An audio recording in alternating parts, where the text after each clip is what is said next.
ধরে যারা এই হামলার পক্ষে কথা বলছেন, যারা খুনিদের পক্ষে কথা বলছেন, আওয়ামী লীগের ডেড লিস্টে কিন্তু তারা নাই।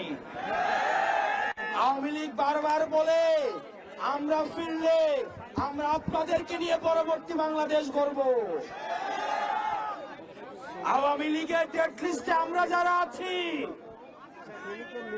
আমরা স্পষ্ট ভাষায় বলতে চাই, আওয়ামী লীগের সাথে আপনাদের ব্যবসাপাতি ছিল, আপনাদের ব্যাকডোর ডিপ্লোমেসি ছিল, আপনারা একই সাথে ব্যবসা পরিচালনা করতেন, আপনাদের আত্মীয়তার সম্পর্ক ছিল।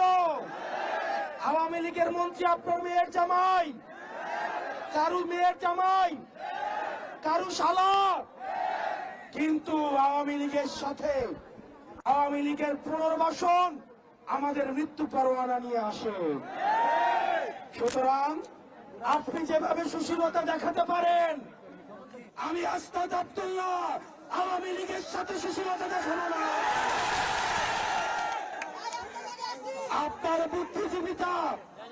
আপনার বুদ্ধিজীবিতা কোম্পানির কাছে বর্গা দেওয়া, আপনার বুদ্ধিজীবিতা বসুন্ধরার কাছে বর্গা দেওয়া, আমাদের জীবনের পরমাণু জনগণের কাছে বর্গা দেওয়া।